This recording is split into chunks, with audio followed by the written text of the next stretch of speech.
கிருஷ்ணன் எங்கே வந்திருக்கான்னு தெரியாது. இவ கொடுத்துருக்கிற இன்ஸ்ட்ரக்ஷன் படி நாங்கள் ஊர்வலம் வரைச்சே வாங்கிறது தானே. அதனால் ஊர்வலத்தில் எங்கேயாவது வந்திருக்கானான்னு பார்க்கணும்.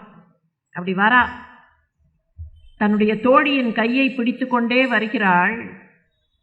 அவ எப்படி இருந்தா, தேவ மாயாம் இவ, தெய்வீக மாயை அப்படியே ஒரு பெண் வடிவம் கொண்டால் எப்படி இருக்குமோ அப்படி ஒரு வடிவம். தேவ மாயாம் இவ தீரமோகினி, ரொம்ப அப்படியே சிரிக்கவே மாட்டோம் அப்படின்னு சங்கல்பம் எடுத்துட்டு உக்காந்துட்டு இருக்கிறவர்களை கூட கண்ணை கொட்டி இல்லை, கண்ணை கொட்டாமல் பார்க்க வைக்கக்கூடிய அளவுக்கு அழகோடு தீரமோகினி.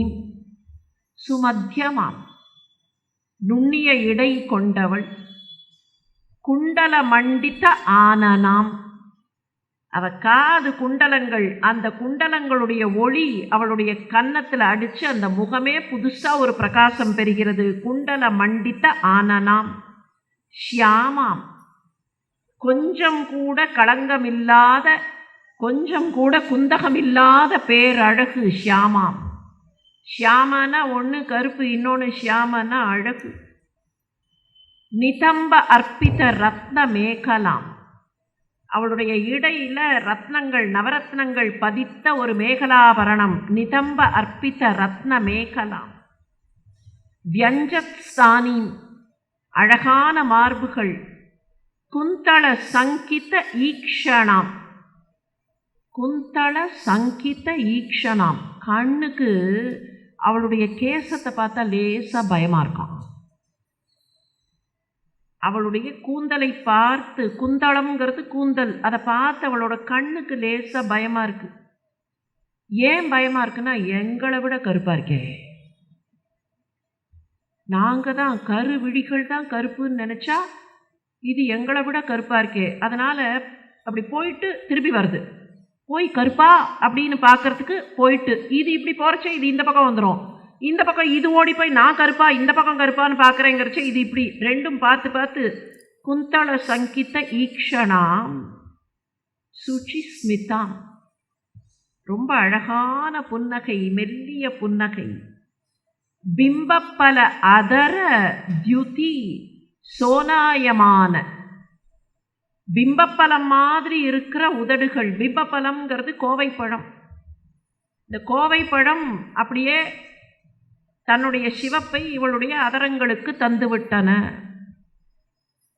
கோவைப்பழம் பெண்களுடைய உதடுகளுக்கு எப்போதுமே ஓமையாக, ஓமானமாக எல்லா இலக்கியத்திலும் சொல்லப்படும். இதெல்லாம் சில லிட்ரரி ட்ரெடிஷன். கோவைப்பழ சிவப்பு எதற்கு ஓமானம் காட்டலாம் அப்படின்னா, கோவைப்பழத்தை உதடுக்கு காட்டலாம் அப்படின்னு. சங்கர பகவத்பாதர் அதுக்கு ஒரு நயம் சொல்லுவார். அதுக்கு பிம்பம்னு பேரு, இந்த பழத்துக்கு பிம்பம்னு பேரு. பிம்பம்னா என்ன அர்த்தம்? ரிஃப்ளெக்ஷன். பிம்பம், பிரதிபிம்பம் அப்படின்னா அது ரிஃப்ளெக்ஷன் இல்லையா? அவர் என்ன சொல்வார், அம்பாளோட உதட்டில் இருக்கிற சிவப்பை இது ரிஃப்ளெக்ட் பண்ணுறதுனால இதுக்கு பிம்பம்னு பெயர் வந்து விட்டது. அந்த பிம்பப்பல அதரம் இப்போ என்ன ஆச்சுன்னா தியுதி சோனாயமான, வானத்தினுடைய பிரகாசமெல்லாம் அப்படியே அந்த க்ளோ, அந்த பிரகாசமெல்லாம் சேர்ந்து பிம்பப்பல அதரம் இன்னமும் சிவப்பாக பிரகாசத்தோடு பளபளப்போடு தெரிய. த்விஜ குந்த குத்மலாம், அவளுடைய பற்கள் எப்படி இருக்குன்னா குந்த மலரை போல. குந்த மலருங்கிறது மல்லிகை மலர். அந்த மல்லிகை மலர் மாதிரி, மல்லிகை மலருடைய மொட்டுக்கள் மாதிரி அவளுடைய பற்கள். பதா சலந்தீம் கல ஹம்ச காமினீம், அவன் நடக்கிறான். அவன் நடக்கிறச்சே அந்த நடக்கிற நடை எப்படி இருக்குன்னா, பவனகல ஹம்சம் இருக்கே அந்த ஹம்சத்தினுடைய நடை மாதிரி இருக்கு. பதா சலந்த பவனகல ஹம்ச காமினி. ஒரு பழைய பாட்டு உண்டு, எத்தனை பேருக்கு நினைவு இருக்குன்னு தெரியல. அன்னம் கூட இவளிடத்தில் அழகு நடை பயிலும். அன்ன நடைன்னு சொல்றது கரெக்டா? அன்ன நடை இல்லை, அவளோட நடை அதை விட அழகா இருக்கும். அன்னம் வெட்கப்படும். ராமனும் சீதையும் கோதாவரி கரையில் உட்கார்ந்திருந்தார்கள். அப்போ எதையோ பார்த்துட்டு ராமன் சிரிச்சான். எதுக்கு ராமன் சிரிக்கிறான்னு சீதை இப்படி நிமிர்ந்து பார்த்தா. அவன் எதுக்கு சிரிச்சான்னா, அங்கே ஒரு அன்னம் அப்படி ஒதுங்கி ஒதுங்கி போச்சு. அன்னம் நடக்கும்போது பார்த்தா தெரியும், அது ஒன்றும் அப்படி ஸ்ட்ரெயிட்டாலாம் நடக்காது. அது கொஞ்சம் தலையை இப்படி இப்படி ஒரு மாதிரி ஒரு ஒரு லேங்கியாக நடக்கும். அந்த மாதிரி அது கொஞ்சம் ஒதுங்கி ஒதுங்கி நடந்தது. மந்த நடைன்னு பேர் அதுக்கு. மந்த நடைனா ரொம்ப ஸ்லோவாக, அந்த footfall will not be very heavy, அதுதான் கணக்கு. அதில் மந்த அராட அது கொஞ்சம் ஃபுட்ஃபால் ரொம்ப தொம்முன்னு வைக்காமல் அப்படி லேசாக மென்மையாக வைக்கும். அது அந்த பக்கம் அப்படி ஒதுங்கி ஒதுங்கி நடந்தோடனே ராமனுக்கு சிரிப்பு வந்தது. பாரு, அந்த அன்னம் தான் ஏதோ ரொம்ப அழகாக நடக்கிறதா நினச்சி இங்கே வந்தது. சீதை உட்காந்துட்டு இருக்கிறத பார்த்த உடனே சீதை நடைக்கு முன்னால் நாம் ஒன்றுமே இல்லைன்னு வெட்கப்பட்டு கொண்டு அது போய்விட்டது. சிந்தாமணி கிரகத்தில் அம்பாள் நடப்பா. காத்தியாயனி தேவி சிந்தாமணி கிரகத்தில் நடப்பா, தோட்டத்தில் நடப்பா. அவள் அப்படி நடந்து போகிறச்சே பக்கத்துலேயே அவள் காலை ஒட்டினா மாதிரி அந்த ஹம்சங்கள் போகும். ஏன் போகும் அப்படின்னு கேட்டால் அதுக்கு சங்கரருடைய எக்ஸ்பிளனேஷன். அது ஏன் போகிறது தெரியுமா? அதுக்கு இன்னும் சரியாக நடக்க தெரியல. அம்பாளுடைய நடைய பக்கத்துலேயே போய் பார்த்தா இதே மாதிரி காலை வச்சு நாமும் நடந்தால் அழகாக இருக்கும்னு அது எப்படின்னு தெரிஞ்சுக்கிறதுக்காக அப்படி பக்கத்துலேயே போகிறதாம். இப்போ ருக்மிணி நடந்தாள், தன்னுடைய தோழியின் கையை பற்றி கொண்டு நடந்தாள். அந்த கலஹம்சங்களுடைய நடை மாதிரி ஓமை சொல்லணுமே, வேற கம்பேரிசனே கிடையாது. ஆனால் ஏதாவது ஒன்று சொல்லணுமா இல்லையா? அதனால் அது கலஹம்ச காமினி சிஞ்சத் கலா நூபுர தாம சோபினா. அவளுடைய நூபுரங்கள், அவள் காலில் போட்டுருக்கிற அந்த கொலுசுகளும் தண்டைகளும், அதில் இருக்கக்கூடிய சின்ன சின்ன மணிகள் சிஞ்சத் கிணிக்கிணி கிணிக்கிணின்னு அவையெல்லாம் சத்தம் எழுப்ப ரொம்ப அழகான பெண்ணாக அவள் நடந்தாள். அப்படி நடந்தபோது என்னாச்சு? அதனால தான் அது தேவ மாயை மாதிரி இருந்தது. இவ்வளவு அழகா ருக்மிணி, இந்த ருக்மிணிக்கா கல்யாணம் அப்படின்னு ஆணு கண்ணை திறந்து பார்த்தவர்களெல்லாம் அங்கேயே மயங்கி விழுந்தார்கள். சண்டை போடுறதுக்காக வந்த அரசர்கள் அத்தனை பேரும் அங்கேயே மயங்கி விழுந்தார்கள். அவர்கள் மயங்கி விழுந்தா என்னன்னு மாதவன் எங்கேன்னு அவ தேடினா. ரதம் சமாரோப்பிய சுபர்ண லக்ஷணம் ராஜன்ய சக்கரம் பரிபூய மாதவ. அங்க பார்த்தா அந்த ரதம் அப்படி சுத்தி வந்தது. எந்த அரசர்கள்லாம் மயங்கினார்களோ அவர்களை அப்படி சுத்தி வந்தது. ராஜன்ய சக்கரம் பரிபூய, அரசர்கள் எல்லாம் மொத்தமா இருந்தார்களே, அவர்களை ஒரு சக்கரம் அடித்து அப்படி சுற்றி கொண்டு வந்தது. யார் அதுல சுற்றி வந்தார்கள்னா, இதுல உட்கார்ந்துருக்கிறவன் கருடன் மேல உட்கார்ந்துருக்கிறவன் தானே. சமாரோப்பிய சுபர்ண லக்ஷணம், எப்படி கருடன் வட்டம் அடிக்குமோ அந்த மாதிரி இப்போ கிருஷ்ணன் இருக்கிற அந்த தேர் அரசர்களை அப்படி சுற்றி வந்தது. சுற்றி வந்த உடனே வரும்போதே அப்படி அவளை தூக்கினான். ததௌ யயௌ ராமபுர ஆகம ஸ்ருங்கால மத்தியாதி பாகஹ்ருத் ஹரிஹி. பலராமனுடைய தேர் அப்படி முன்னால வர, ராமபுர ஆகம, பலராமன் அப்படி முன்னால வர, ஸ்ருங்கால மத்தியாதி அப்படியே அவளை தூக்கி பாகஹ்ருத், தனக்கு கிடைத்த பாகம். இவ என்ன சொன்னா முன்னால? சிங்கத்துக்கு வைக்கக்கூடிய பாகத்தை நரி எடுத்துன்னு போற மாதிரி ஆயிடக்கூடாதுன்னு சொல்லியிருந்தாளா இல்லையா? இப்ப அதே ஓமை அப்படியே ரிப்பீட் ஆகுது. ஸ்ருங்காலம், அந்த ஸ்ருங்காலம் இருக்கே, இங்க இருக்கக்கூடிய இந்த நரிகள், இந்த நரிகளுக்கு நடுவுல ஸ்ருங்கால மத்தியாதி பாகஹ்ருத் ஹரிஹி, தனக்கு உண்டான பாகத்தை, தனக்கான காணிக்கையை ஹரி அப்படி தூக்கிட்டான். இத்தனை நரிகளும் சுத்தி இருந்தவர்கள் கீழே விழுந்தார்கள். அந்த சிங்காலங்களுக்கு நடுவில் தன்னுடைய பாகமாக இருப்பவள், பாகம் காணிக்கை மாத்திரமில்லை, அவனுக்கே வல்லமத்தை தரக்கூடியவள், அந்த பாகத்தை அவன் தூக்கிவிட்டான். அந்த தேர் போச்சு. அதனால தான் சொன்னேன், சுகர் ரொம்ப டீட்டெயில்டாக சில விஷயங்களை சொல்லலை. டக்குன்னு எந்த இடத்துல அந்த சஸ்பென்ஸ் பிரேக் ஆகணுமோ பிரேக் பண்ணிடுவார். இப்போ அந்த தேர் போக ஆரம்பிச்சுது. அதுக்குள்ள அரசர்கள் எல்லாம் சுதாரித்து கொண்டார்கள். அப்படி மயங்கினவர்கள் எழுந்தார்கள். சிசுபாலனுக்கு நடக்க வேண்டிய கல்யாணம், இந்த பாரு, இந்த கிருஷ்ணன் வரக்கூடாதுன்னு பார்த்தோம், எங்கேருந்தோ வந்துட்டானே. கிருஷ்ணன் பெரிய மேளதாளத்தோடு வரல, ஆர்ப்பாட்டம் பண்ணி வரல, ரகசியமாக வந்து நின்னான். கிருஷ்ணன் வந்துட்டானே அப்படின்னு அரசர்கள் எல்லாம் அம்பு பொழிய ஆரம்பித்தார்கள். ருக்மிணி கவலைப்பட்டா. அவள் ஸ்டெப் பை ஸ்டெப் கவலைப்பட போறா. இனிமேதான் முதல்ல கவலைப்பட்டா, கிருஷ்ணன் மேலே அம்பெல்லாம் வந்து விழருதே, கிருஷ்ணனுக்கு ஆபத்தாச்சே அப்படின்னு கவலைப்பட்டா. கவலைப்படாதே, இவர்களையெல்லாம் பின்னாலே அண்ணா இருக்கிறாரே, அண்ணா பார்த்து கொள்வார், அதனால் நீ கவலைப்படாத, ஒன்றும் நடக்காது, தைரியமாக இருந்தான். அதே மாதிரி பலராமருடைய படை, பலராமர்கிட்ட இருக்கக்கூடிய படையோடு தானே அவர் வந்திருந்தார். எல்லாம் அங்கங்கே எங்கேயோ ஸ்டேஷன்டாக இருந்தது, ரகசியமாக அதெல்லாம் வந்தது. அந்த படைகளை வைத்து அரசர்கள் எல்லாம் கீழே வீழ்த்தப்பட்டார்கள். அவர்களெல்லாம் தோற்று போனார்கள். எல்லாரும் பார்த்தார்கள், இனிமே எங்களுக்கு என்ன வேலை இங்கே, சரி நாங்கள் அவரவர்கள் ஊரை பார்க்க போகிறோம், யாருக்கு கல்யாணம் யாரோட நடந்தா என்ன அப்படின்னு அவரவர்கள் ஊரை பார்க்க போனார்கள். புறப்பட்டார்கள். அப்படியே சிசுபாலன் மாத்திரம் நின்னான். ஏன்னா அவர்கள் சும்மா இருக்கல, சிசுபாலனை கொஞ்சம் தூண்டி விட்டார்கள். சிசுபாலா, நீ மாத்திரம் நிற்கிறியே, உனக்கு தான் கல்யாணம் ஆகும்னு நினச்சோம், ஆனால் யாருக்கு என்ன விதிச்சிருக்கோ அதுதான்ப்பா நடக்கும், யார் யாருக்கு எதுவோ அதுதான் நடக்கும், அதனால் கவலைப்படாத, நீ பாட்டுக்கு உன்னோட நாட்டுக்கு போயிடு, திரும்பி போயிடு, நாங்கள் உனக்கு உன் கல்யாணத்தில் வந்து கலந்துக்கலாம்னு நினச்சோம்,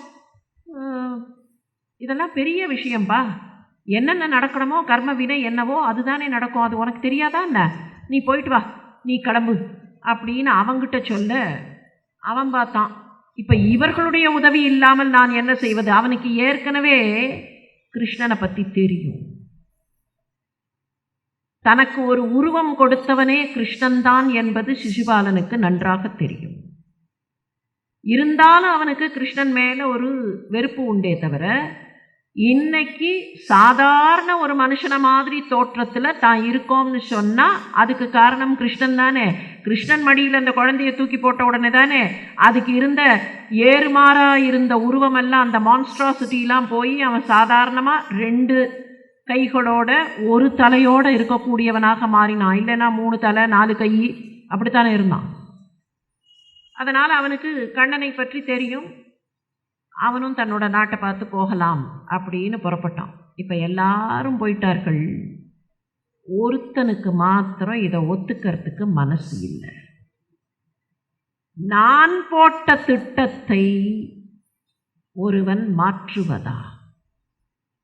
நான் தானே திட்டம் போட்டேன், இந்த வெண்ணை திருடி வந்து எப்படி இதையெல்லாம் மாற்றினான், எங்கேருந்து வந்தான், அவன் வரக்கூடாதுங்கிறதுக்கு நான் எவ்வளவு ஏற்பாடுகள்லாம் பண்ணியிருந்தேன், அவன் எப்படி வந்தான், விட்டனா பார் அவனை அப்படின்னு பின்னாலேயே தன்னுடைய படையை சேகரித்து கொண்டு, இதுக்குள்ளே அவர்கள் கொஞ்சம் தூரம் போயாச்சு.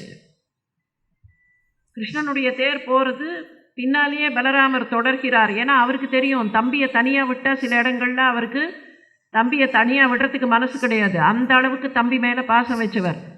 நான் போகிறேன்னு அவரும் கூடவே போகிறார். இவன் ருக்மி பின்னாலேயே வந்தான், விரட்டி கொண்டு வந்தான். கிருஷ்ணனை கூப்பிட்டான். என்னடா எங்கே போகிற, ஏதோ வெண்ணையை திருடிட்டு ஓடுற மாதிரி என் தங்கையை திருடின்னு ஓடுறேன்னு வந்து எதிரில் நின்னான். பலராமர் கொஞ்சம் அந்த பக்கம் போயிட்டார். ஏன்னா அதுக்குள்ளே மற்ற அரசர்களில் யாராவது கொஞ்சம் விஷமம் பண்ணவர்கள் அவர்களெல்லாம் திருப்பி அனுப்பணுமே, அந்த பக்கம் போயிருந்தார். இவன் நேராக கிருஷ்ணன்ட்ட வந்து நின்னான். எனக்கு பதில் சொல்லிவிட்டு போ, என்னுடைய தங்கையை தூக்கி கொண்டு போக வேண்டுமென்றால் எனக்கு பதில் சொல்லிவிட்டு போ. அந்த பெண்ணை நீ தூக்கி கொண்டு விட போக முடியாது. என்னுடைய அம்புகளால் நீ விழுவதற்கு முன்னால் என் தங்கையை விட்டு விடுனா.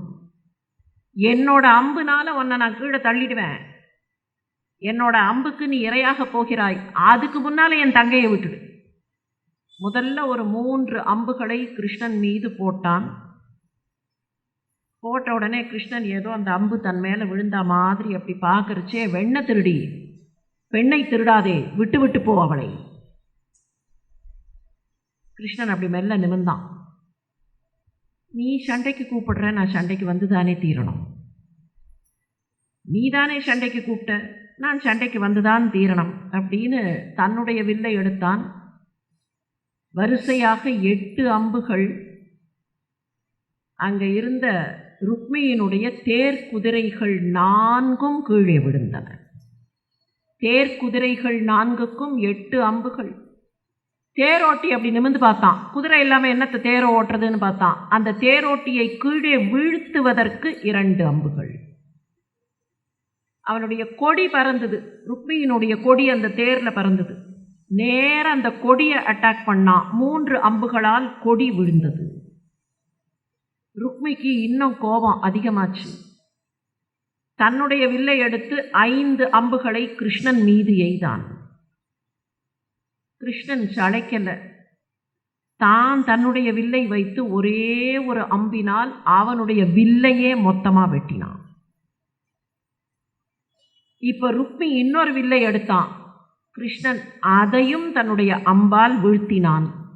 இப்படி விதவிதமாக அம்புகளை எடுக்க, ஆயுதங்களை எடுக்க, வாளை எடுக்க, ஈட்டியை எடுக்க, தோமரத்தை எடுக்க, ஒவ்வொரு ஆயுதத்தையும் தன்னுடைய அம்புகளால் கிருஷ்ணன் வீழ்த்த, கடைசியில் தாங்க முடியாமல் இப்போ தேர் நகரில் தேரோட்டியும் இல்லை, நின்று அவனுடைய தேர் இவனுடைய தேர் அவ்வளவுதான் சண்டை போட்டு கொண்டிருந்தார்கள். கையில் ஒரு வாளை எடுத்துக்கொண்டான், ஒரு கவச்சத்தை எடுத்துக்கொண்டான். அப்படியே இந்த தேர்லேருந்து குதிச்சு நேர கிருஷ்ணன் இருக்கிற இடத்துக்கு ஓடினான். ஓடி அவன் மேலே அப்படியே அந்த வாளை வீசலாம்ங்கிற சமயத்தில் தன்னுடைய வாளால் இவனுடைய வாளையும் கவச்சத்தையும் பொடி பொடியாக்கினான் கிருஷ்ணன். அப்படி பொடி பொடி ஆக்கிட்டு தன்னோட வாளை அப்படி ருக்மி கிட்ட நீட்டும் போது காலில் என்னமோ தட்டுப்பட்டது. என்னன்னு பார்த்தா ருக்மிணி காலை பிடிச்சிட்டு இருந்தான். பொத்துன்னு கீழே விழுந்து கிருஷ்ணனோட காலை பிடிச்சிருந்தா. யோகேஸ்வர அப்ரமேய ஆத்மன தேவ தேவ ஜகத்பதே, எப்படியெல்லாம் அவனை போற்ற முடியுமோ அப்படிலாம் போற்றினான். யோகேஸ்வர, நீ யோகி இல்லையாப்பா? அப்ரமேய, உன்னை ஏதாவது அளந்து சொல்ல முடியுமா? ஆத்மன, எல்லாருடைய ஆத்மாவுக்குள்ளும் இருப்பவனே, தேவதேவனே, ஜகத்பதே, ஹந்தும் ந அர்ஹசி கல்யாண பிராத்தரம் மே மகாபுஜ. என்னோட இந்த அண்ணனை, இவனை ஒன்றும் பண்ணிடாதே, இவனை கொன்று விடாதே, என்னுடைய பிராத்தரனை கொன்று விடாதே, என்னுடைய சகோதரனை கொன்று விடாதே. அவ காலை பிடிச்சுன்னு கேட்டாளேங்கிறதுக்காக வாழை வச்சதை அப்படியே எடுத்தான். அப்புறம் பார்த்தான், சுற்றிலும் இருந்த ஏதோ 1-2 கயர் எடுத்து அவனை அப்படியே கட்டினான்.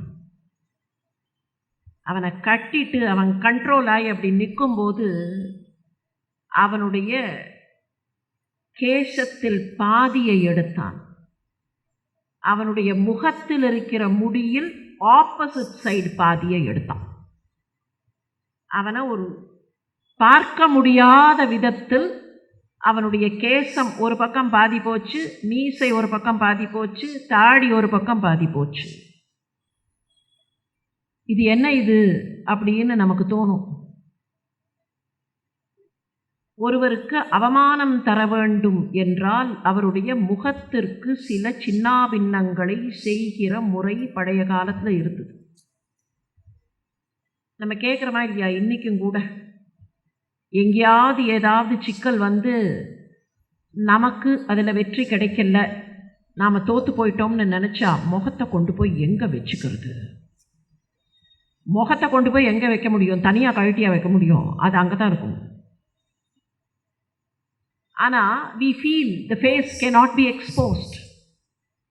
அது நம்முடைய ஆனரை குறைச்சிருத்து. எங்கேயோ ஒரு இடத்துல டிக்னிட்டி போயிடுத்துன்னா my face cannot be exposed.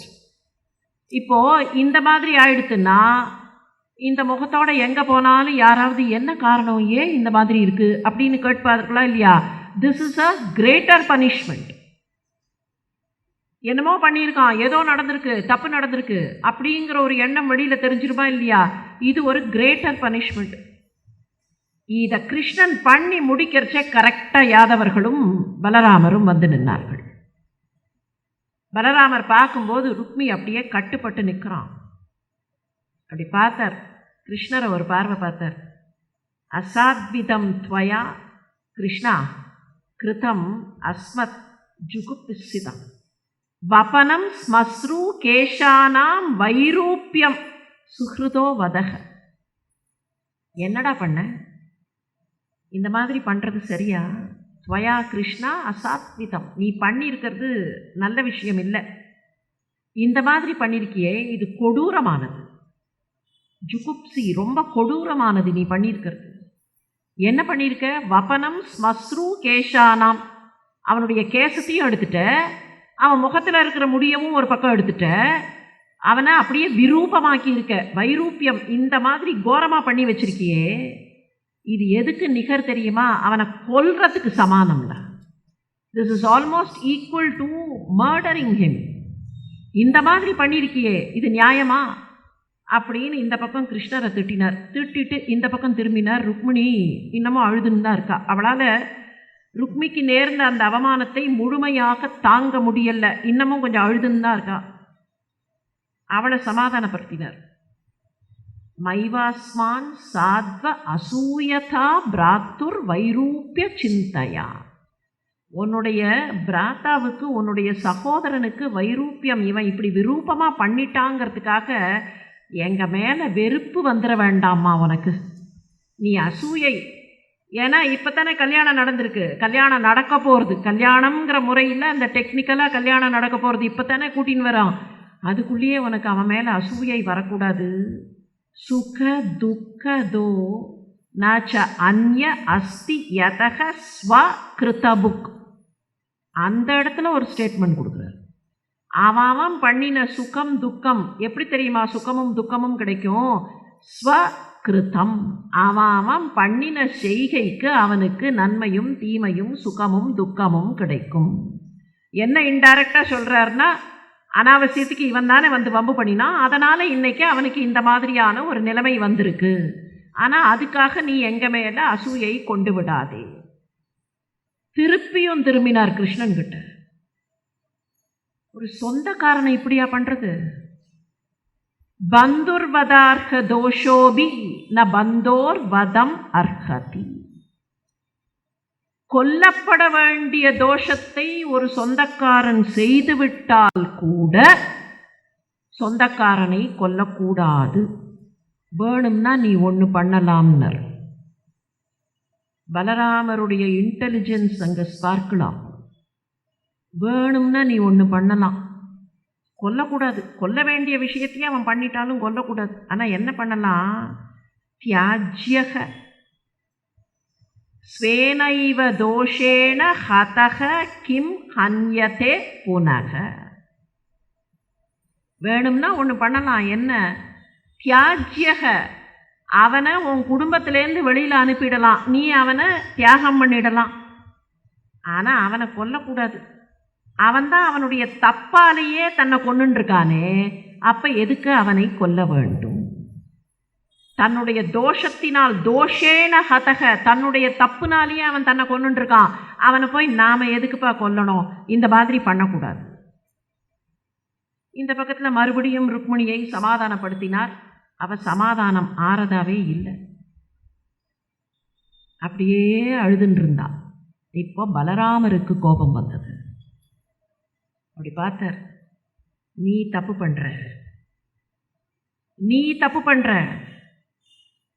அவனை எல்லாரும் அன்போட பார்க்கணும், ஓ சகோதரனுங்கிறதுக்காக அவனை எல்லாரும் அன்போட பார்க்கணும்னு எதிர்பார்க்குற. ஊர் உலகத்துக்கே தெரியும் அவன் கெட்டவன். அப்படி கெட்டவனா இருக்கிறவனை கிருஷ்ணன் மாத்திரம் அவனை அன்போட பார்த்து அவனுக்கு எல்லாம் கொடுக்கணும்னு நினைக்கிறியா? யார் திரும்ப திரும்ப திரும்ப திரும்ப தவறு செய்கிறார்களோ அப்படி திரும்ப திரும்ப தவறு செய்பவர்களை எப்படி அன்போடு ஏற்றுக்கொள்வது? எதுக்காக உன்னோட சொந்தக்காரங்கிறதுக்காக அவனுக்கு நீ இப்படி அழறன்னு அவளை ஒரு சாடினார். அதுக்கப்புறம் பலராமர் அவகிட்ட ரொம்ப டீட்டெயில்டாக பேசுவார். இந்த 50 நாள் 52 நாள் கூட போராதுன்னு நினச்சோமே, பலராமர் ருக்மிணி கிட்ட பேசுகிற விஷயத்தை மாத்திரம் எடுத்துட்டோன்னா ஜன்ம ஜன்மாந்திரங்கள் போராது. ஆத்மானா என்ன, அந்த ஆத்மா எப்படி இருக்கிறது, அதனுடைய யோக்கியதை என்ன, அது எந்த நிலைமையில் இருக்கணும்னு அத்தனை விஷயமும் அங்கே அப்படியே ஒரு ஆத்மாவை பற்றிய உபதேசம் ரொம்ப டீட்டெயில்டாக பண்ணுவார். இதையெல்லாம் கேட்டதுக்கப்புறம் ருக்மிணி அப்படியே லேசாக தலையை குனிஞ்சிட்டு கொஞ்சம் சமாதானமாகி சிரித்தா. நீ இங்கேருந்து கிளம்புடா, நீ இங்கேருந்து புறப்பட்டு போ, நான் பின்னால் ஏதாவது பிரச்சனை இருந்தால் அந்த பிரச்சனையெல்லாம் பார்த்துட்டு வரேன், நீ இவளை அழைத்து கொண்டு முதல்ல இங்கேருந்து புறப்பட்டு துவாரகைக்கு போ அப்படின்னு அனுப்பினார். இந்த பக்கத்தில் ருக்மி என்னானா, கட்டின ருக்மியை ரிலீஸ் பண்ணார். அவன் இறங்கினான். நான் இனிமே குண்டினபுரத்துக்கு போக மாட்டேன், இந்த கிருஷ்ணனை அழித்து என் தங்கையை அழைத்து கொண்டு போனாலொழிய இந்த நகரத்திற்குள் நான் நுழைய மாட்டேன், ஐ வில் நாட் என்டர் அப்படின்னு காட்டுப்பகுதியிலேயே போகிற வழியில் எங்கேயோ காட்டுப்பகுதியிலேயே தங்க ஆரம்பித்தான். காலப்போக்கில் போஜகடம் அப்படிங்கிற ஒரு சின்ன நகரத்தை தனக்காக ஸ்தாபித்து கொண்டு அவன் அங்கேயே வாழ்ந்ததாக கணக்கு. கடைசி வரைக்கும் அவனுடைய சங்கல்பத்தை அவனால் நிறைவேற்ற முடியல. ஆனால்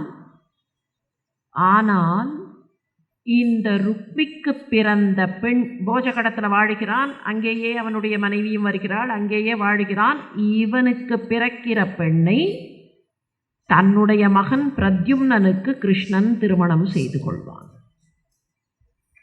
அந்த எதிர்ப்போ பகைமையோ இல்லாமல் அந்த பெண்ணை பிரத்யும்னனுக்கு பின்னால் திருமணம் செய்வார்கள். அது பின்னால் தானே வரப்போகிறது. ருக்மி போஜகடனுக்கு போயிட்டான். இந்த பக்கத்தில் கிருஷ்ணன் துவாரகைக்கு போய்கொண்டே இருக்கிறான். நம்மை பொறுத்த வரைக்கும் இன்னும் முகூர்த்த நேரம் அதுக்கு வரல, இங்கே முகூர்த்த நேரம் வந்தாச்சு.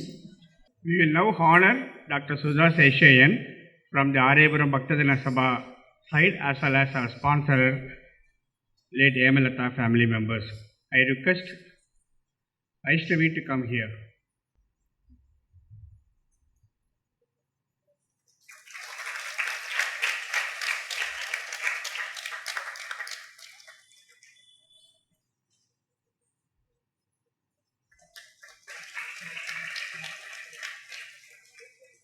From Aryapuram Bhaktadina Sabha, our President Mr. Ramji honoring Dr. Sudha Seshayan.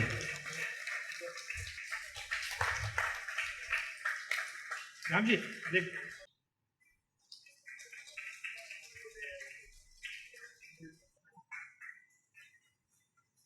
Sri Gurubhyo Namaha. எல்லோருக்கும் நமஸ்காரம். இந்த சப்தாகம் ஆரம்பிக்கிறதுக்கு முதல்லையே ஒரு விஷயம் சொன்னேன். பாகவத தியான ஸ்லோகம் கொஞ்சம் டிஃப்ரெண்ட் மற்ற தியான ஸ்லோகங்கள்லாம் விட. மற்ற தியான ஸ்லோகங்கள்லாம் மற்ற இடங்களில் அவள் எந்த தெய்வத்தையோ அம்பாளையோ அது முக்கியமான கேரக்டரை அவளை ப்ரைஸ் பண்ணி ஒரு தியான ஸ்லோகம் இருக்கும். இந்த பாகவத தியான ஸ்லோகத்தில் முதல் பிரைஸ் ஆடியன்ஸுக்கு கொடுத்துருக்கு. ரசிகர்கள், ரசிகாக புவி பாவுகாக அப்படிங்கிறார். நிகமகல்பதரோர் கலிதம் பலம் சுகமுகாத் அமிர்தத்ரவ சம்யுதம் பிபத பாகவதம் ரசமாலையோ. பாகவதம்ங்கிற ரசத்தை எல்லாரும் குடியுங்கள் புண்ணியம் செய்த ரசிகர்களே அப்படிங்கிறார். புண்ணியம் செய்த ரசிகர்களே. இது நீங்கள் இது 7 நாள் கேட்டப்புறம் ஒத்துக்கிறீங்களா இல்லையா?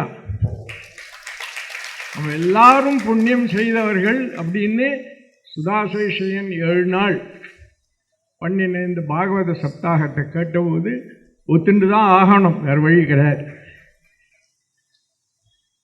அவ்வளவு அழகாக ராஜா அண்ணாமலைபுரம் பக்தஜன சபா 75 வருஷத்துக்கு முன்னாடி வைத்திய சுப்பிரமணியரால், தர்மாத்மா வைத்திய சுப்பிரமணியரால் ஏற்படுத்தப்பட்டது. 75th இயர் ஃபஸ்ட்டு ப்ரோக்ராம் இந்த ப்ரோக்ராம் தான். அதனால் அதை தவிர இன்னைக்கு ரொம்ப நம்ம பாராட்ட வேண்டியவா இதை ஸ்பான்சர் பண்ணினவா ஹேமலதா ஃபேமிலி. பெரிய கரகோஷம் கொடுங்கவா.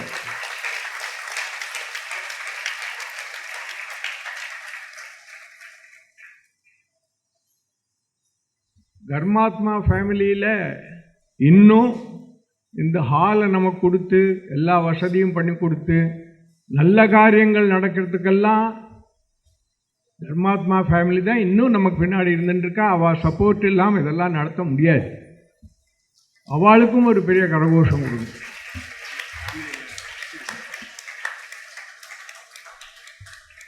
வைத்தியநாதனுக்கு கொஞ்சம் உடம்பு சரியில்லை, இல்லைனா நிச்சயமாக வந்திருப்பாருங்க. மிஸ்ஸஸ் ஜெயராமன் வந்திருக்கா, எனக்கு ரொம்ப சந்தோஷம். லக்ஷ்மி வந்தது, இந்த ஃபேமிலி ரெப்ரசன்டேட்டிவாக லக்ஷ்மி வந்தது எனக்கு ரொம்ப சந்தோஷம்.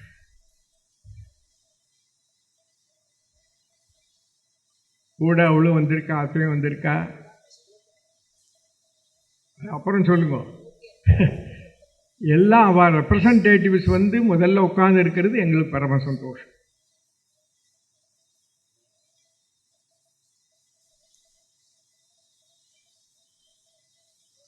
அதை தவிர நீங்கள் எல்லாருமே புவி பாவுக்காக அப்படின்னு ரசிகர்களை சொன்னாரே, அது மாதிரி நீங்கள் எல்லாருமே எங்களுக்கு விஐபி தான்.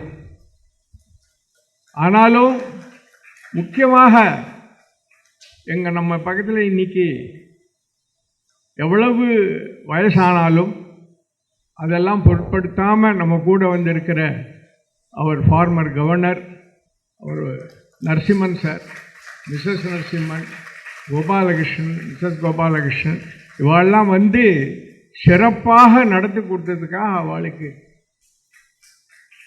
நாங்கள் நமஸ்காரத்தை சொல்லிக்கிறோம். மண்டபம் ஸ்டாஃப் எல்லாரும் ரொம்ப ஹெல்ப் பண்ணியிருக்கா. ஸ்ரீனிவாசன், மணிமாறன், அவள் எல்லாருக்கும் எங்களுடைய தேங்க்ஸ். இந்த மைக் அரேஞ்ச் பண்ணி, மைக் ஒரு தரம் கூட தொந்தரவு பண்ணல, ஒத்துக்குனாலா இல்லையா? ஒரு தரம் கூட தொந்தரவு பண்ணாத மைக். அதனால் அவள் பாஸ்கர், சங்கர், இவ எல்லாரையும் நமஸ்காரம் பண்ணுறோம். நைவேத்தியம் தினம் பண்ணி கொடுத்த ஸ்ரீராம், எல்லாத்தையும் விட இந்த ப்ரோக்ராமை கோஆர்டினேட் பண்ணி 2-3 மாதமாக இதற்காக எல்லா அரேஞ்ச்மெண்ட்ஸையும் பண்ணி கொடுத்த முரளிக்கு ஸ்பெஷல் சொல்லணும். பெரிய கரகோஷம். அவ்வளவு சிரமப்பட்டிருக்கார். டே டு டே கான்டாக்ட் வச்சுட்டு அதை விடுங்க. இப்போ இங்கே நடந்து ஒரு 2 மணி நேரமாக நடந்துட்டுருக்கோம் இல்லையா, ஒரு 10 மெசேஜ் ஏற்கனவே போயிடுத்து. இதில் உங்கள் இதை எடுத்து பார்த்தேன்னா அதில் 10 மெசேஜ் ஏற்கனவே வந்திருக்கும். இப்போ என்ன நடக்கிறது, இப்போ நான் பேசின்னு இருக்கேங்கிறத இன்னும் 5 நிமிஷத்தில் வந்துடும். அவ்வளவு ப்ராம்ப்டாக பண்ணிட்டுருக்கார் முரளி சார். அவர் ரொம்ப சொல்ல வேண்டிய விஷயம். மற்றபடி இந்த பிரசங்கத்தை பற்றி நான் சொல்கிறதுக்கு ஒன்றுமே இல்லை. நீங்கள் எல்லாருமே ஒரு கரகோஷம் கொடுத்து அந்த பிரசங்கத்தினுடைய குவாலிட்டி சொல்லுங்க.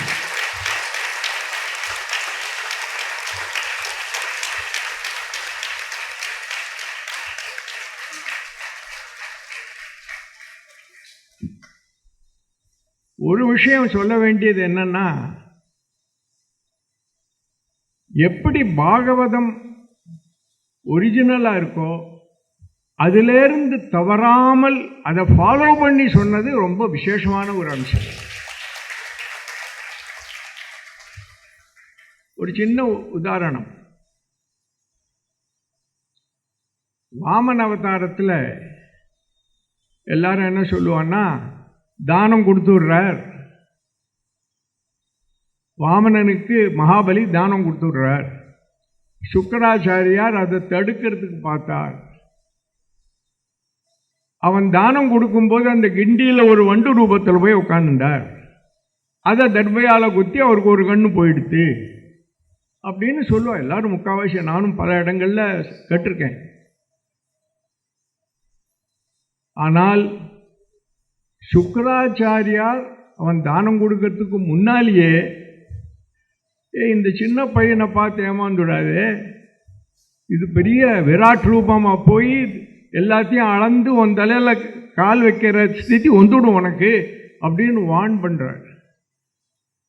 இதுதான் பாகவதத்தில் இருக்கிறது. இதை கரெக்டாக நமக்கு சொன்னது சுதாசேஷன். அந்த பழைய இதெல்லாம் கதையெல்லாம் இல்லாமல் இது ஒரு எக்ஸாம்பிள் தான், சிம்பிள் எக்ஸாம்பிள். இன்னைக்கு பாருங்க, ருக்மிணி கல்யாணத்தில் ஒரு வரி விடாமல் கடைசியில் ருக்மிணி போய் வேற இடத்துல செட்டில் ஆகிற வரல கொண்டு வந்து விட்டா கரெக்டாக பாகவதத்தில் என்ன இருக்கோ அதில் ஒரு வழி விடாமல். அதனால் அந்த மூலத்தை ஃபாலோ பண்ணி சொல்கிறதே ஒரு பெரிய காரியம். அதை ரொம்ப நன்னா சொல்கிறதுக்காக ஸ்பெஷலாக சுதாசேஷன்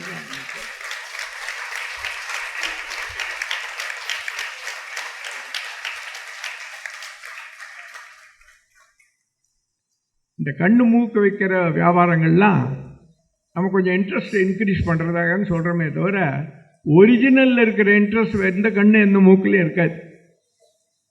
உண்மை ஒரிஜினல் யார் ஃபாலோ பண்ணுறாளோ அவள் தான் நிஜமாகவே உபன்யாசகர்கள்னு சொல்லக்கூடியவோ அவள் தான். மற்றபடி உங்கள் எல்லாருக்கும் இந்த ஹால் ஃபுல்லாக இருக்கிறது, இந்த ஹால் ஃபுல்லாக இருக்கிறது, 7 நாளும் ஃபுல்லாக இருக்கிறது இந்த விஷயம் பார்த்தோம். நாம் நம்மளுடைய பெரிய பிதாமகள்லாம் வந்திருக்கா. பத்மநாபன் வந்திருக்கார், 96 வயசு. நம்மளுடைய சீனியர் மோஸ்ட் மெம்பர் ஏகேபி வந்திருக்கார். எங்கே இருந்தோ அவர் எல்லாரும் ஓவர் 90 இவெல்லாம் வந்து கேட்குறா. இன்றைக்கி எல்லார் ஆசீர்வாதமும் இருக்குது எங்களுக்கு. உங்கள் எல்லாரையும் மறுபடியும் ஒரு தரம் தேங்க் பண்ணி சுதாசேஷனுடைய உபன்யாசத்துக்காக எல்லாருடைய வாழ்த்துக்களையும் சொல்லிண்டு வசுதேவ சுதம் தேவம் கம்சச்சாணூரமர்தனம் தேவகி பரமானந்தம் கிருஷ்ணம் வந்தே ஜகத்குரு. நமஸ்காரம். நமஸ்காரம். க்ளீம் கிருஷ்ண க்ளீம் கிருஷ்ணாய கோவிந்தாய கோபீச்சன்ன வல்லபாய ஸ்வாஹா. இப்படிப்பட்ட ஒரு ஏற்பாட்டை திருப்பியும் இந்த சிருங்கேரி மடத்தில் ஏற்பாடு செய்யும்படி பணிவன்புடன் நான் திரு ராம்ஜி அவர்களையும் திரு நரசிம்மன் அவர்களையும் கேட்டுக்கொள்கிறேன், முரளி நரசிம்மனையும் கேட்டுக்கொள்கிறேன். நன்றி, வணக்கம். எல்லாருக்கும் மறுபடியும் நமஸ்காரம். சாதாரணமாக இந்த உபச்சாரம்லாம் முடிஞ்சதுக்கப்புறம் பலஸ்ருதி அப்படிங்கிறது தான் வழக்கம். ஆனால் கிருஷ்ணனும் ருக்மிணியும் அங்கே காத்துன்று நிற்கிறச்சே கிருஷ்ணனை தவிர வேற பலன் இல்லைன்னு சொன்னதுக்கப்புறம் வேற பலஸ்ருதிகள் இது கிடைக்கும் அது கிடைக்கும், இந்த உலகத்தை ஆளலாம் அந்த உலகத்தை ஆளலாம். என்ன 2 பேரும் துவாரகையில் இருக்கிறார்கள். துவாரகைக்கு எல்லாரும் போய் சேர்ந்தாச்சு, பலராமனும் துவாரகைக்கு சேர்ந்தாச்சு. அந்த ஊர்க்காரர்களுக்கெல்லாம் ரொம்ப சந்தோஷம், துவாரகாபுரி வாசிகளுக்கு சந்தோஷம். கிருஷ்ணன் ஒரு பெண்ணை அழைத்து கொண்டு வந்திருக்கிறான், அவ பீஷ்மகனுடைய புத்திரிங்கிறதுல அவர்களுக்கு சந்தோஷம். இவர்கள் வந்தவுடனேயே அவர்கள் அலங்காரங்களை எல்லாம் ஆரம்பித்தார்கள்.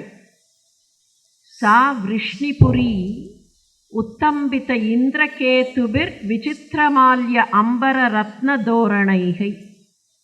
தோரணங்கள்லாம் கட்டினார்கள். விசித்திரமால்ய அம்பர ரத்ன தோரணைகை, விதவிதமான மாலைகள், விதவிதமாக இருக்கக்கூடிய நவரத்னங்கள், இவற்றையெல்லாம் வைத்து இந்திரகேதுனா கொடின்னு அர்த்தம். அந்த இடங்களுக்கு புது புது வண்ண வண்ண கொடிங்கள்லாம் வைத்து விஷ்ணிபுரி, அந்த ஊருக்கே துவாரகைன்னு பேர் சொல்லலை, விஷ்ணிபுரியாக இருக்கிற அந்த ஊரில் எல்லா வீடுகளுக்கும் அலங்காரம்.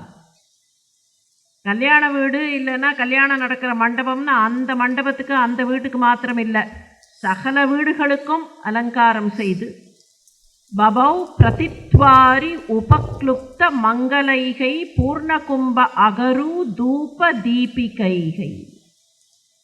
எல்லா வீடுகள்ல இருந்து எல்லாரும் பூர்ண கும்பம் கொண்டு வந்து கல்யாணத்துக்கு வாருங்கள் கல்யாணத்துக்கு வாருங்கள்னு பக்கத்து வீட்டில் இருக்கிறவர்களையெல்லாம் அவரவர்கள் பூர்ண கும்ப மரியாதையோடு வரவேற்று பிரதித்வாரம் உபக்ளுப்தை மங்களைகை, ஒவ்வொரு துவாரத்திலையும் ஒவ்வொரு வீட்டு வாசல்லையும் அலங்காரம் எல்லாம் செய்தார்கள்.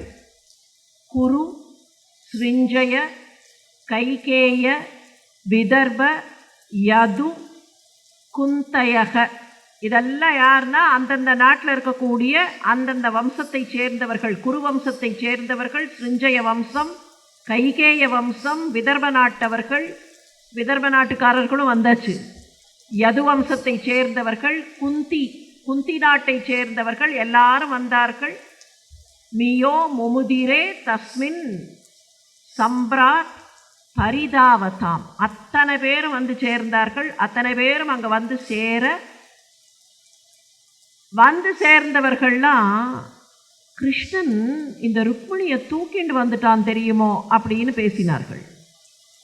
அப்படி பேசின போது எல்லாருக்கும் ஒரே ஆச்சரியமாக இருந்துதான். ராஜானோ ராஜ்ய கன்யாஸ்ச, எப்படி தூக்கின்னு வந்தான்? ஒரு பெண்ணை இப்படி தூக்கின்னு வந்தானா கிருஷ்ணன்? தேர்ல வச்சு தூக்கின்னு வந்தானா அப்படின்னு அதுவே ஒரு பிரதாபமாக அவர்களெல்லாம் பேச, நான் முன்னாலேயே சொன்னேனே, சுகர் முன்னால பின்னால இருக்கிற விஷயத்தெல்லாம் டீட்டெயில்டாக சொல்லிகிட்டே வந்துட்டு முக்கியமான விஷயத்தை ஒரே ஒரு லைனில் முடிச்சிடுவார். ஒரே ஒரு வரி தான். அந்த வரிக்குள்ளே போகிறதுக்கு முன்னால் ஒரே ஒரு விஷயத்தை நினச்சி பார்ப்போம். பாகவதம், பாகவதர்கள் மேலே பெருமை, அதெல்லாம் சொன்னார்களே, இந்த கல்யாணத்துக்கே என்ன அர்த்தம்? இந்த கல்யாணத்துக்கு என்ன அர்த்தம்? ருக்மிணி யாரு? கிருஷ்ணன் யாரு? தன்னுடைய சொந்தம்னு அவ அழுதாளே, அந்த அழுகைக்கு என்ன அர்த்தம்?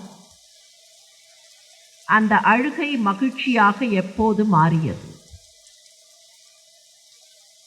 ருக்மிணி வேற யாரும் இல்லை, பிரானுடைய பிராட்டிங்கிறதெல்லாம் ஒரு பக்கம்.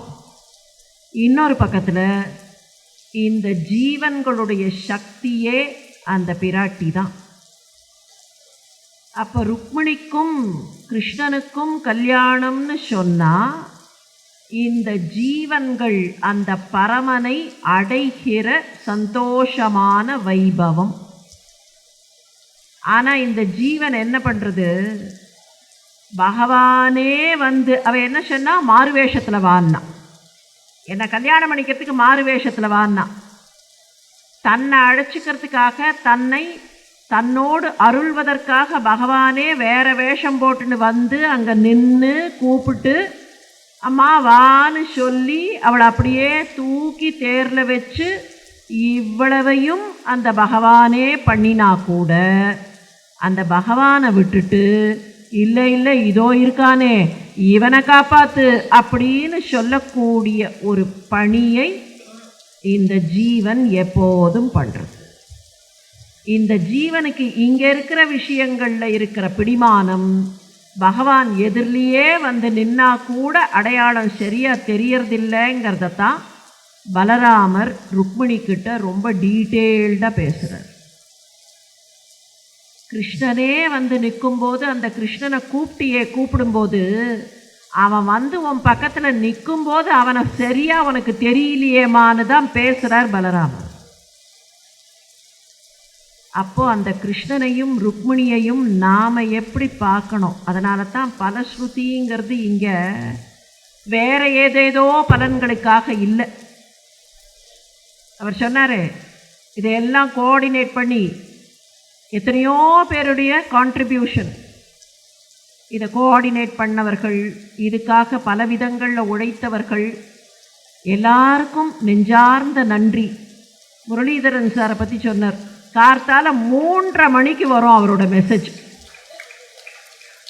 அவருடைய மெசேஜ் டைமை பார்த்தா 3:36, 3:40 அந்த டயத்தில் எழுந்து இதை பற்றி பிரம்ம முகூர்த்தம்ங்கிறதுனால இதை பற்றியே நினச்சிட்டு இருக்காருன்னு சொன்னால், அப்போ எல்லாருடைய மனசுலேயும் வியாபித்திருக்கிற அந்த கிருஷ்ணன் என்ன பண்ணுறான்? அத்தனை பேரும் வந்து குழுமினார்கள். துவாரகாயாம் அபுத் ராஜன், துவாரகையினுடைய மிகப்பெரிய ஞானவானாக இருப்பவன், மகாமோத புரௌகசாம், பார்த்தவர்களுக்கெல்லாம் அப்படியே சந்தோஷம். கிருஷ்ணன் நிற்கிறான், துவாரகையினுடைய மிகப்பெரிய ஞானவான் அங்கே நின்னான். பார்த்தவர்கள்லாம் சந்தோஷப்பட்டார்கள். மகாமோதக, அத்தனை பேருக்கும் அவ்வளவு சந்தோஷம், பரம சந்தோஷம், ஏக சந்தோஷத்தில் பார்த்தார்கள். ருக்மிணியா ரமயோபேதம், அந்த ருக்மிணியை அப்படி கையை பிடிச்சான், அவளுக்கு மாலை சூட்டினான். ரமாவாக இருக்க வேண்டியவளை, ரம்யமானவளை அவன் கைப்பிடித்தானே, அதை பார்த்தார்கள். பார்த்தவர்கள் திருஷ்ட்வா கிருஷ்ணம் ஸ்ரீயக பதிம், கிருஷ்ணனையும் ருக்மிணியையும் பார்த்தார்கள். பார்த்தவர்கள் அப்படியே கண்ணுக்குள்ள சாக்ஷாத் விஷ்ணுவை, மகாலட்சுமியை பார்த்தார்கள். இந்த கல்யாண காட்சியை அப்படியே நிறைவு பண்ணார் சுகர். பெருசாக கல்யாணத்தை டிஸ்கிரைப் பண்ணலையேன்னா, கிருஷ்ணனை ருக்மிணியை பார்த்தவர்கள் தங்களுடைய மனசுக்குள், தங்களுடைய கண்களுக்குள் விஷ்ணுவையும் மகாலட்சுமியையும் பார்த்தார்கள். அதுக்கு மேலே சொல்கிறதுக்கோ டிஸ்கிரைப் பண்ணுறதுக்கோ வார்த்தைக்கோ என்ன வேலை இருக்குது? எல்லாருடைய உள்ளங்களிலேயும் கிருஷ்ணன் தன்னுடைய பிரிய சகியோடு அப்படியே ஆவிர்பவித்து அங்கேயே நிலையாக நிற்க வேண்டும் என்பதை அந்த கிருஷ்ணனிடத்திலேயே நெஞ்சார பிரார்த்தனையாக வைத்து எல்லோருக்கும் மறுபடியும் நெஞ்சார்ந்த நன்றிகளை உரித்தாக்கி, கிருஷ்ணனுடைய பெருமை, கிருஷ்ணனுடைய அருள் எப்போதும் எல்லோருக்கும் கிடைக்க வேண்டும் என்கிற அந்த வேண்டுதலோடு இன்றைக்கு நிறைவு செய்வோம். எல்லார் கண்களிலேயும் எல்லார் மனங்களிலேயும் கிருஷ்ணனும் ருக்மிணியும் மட்டுமே நிறைந்திருக்கட்டும். நன்றி, வணக்கம்.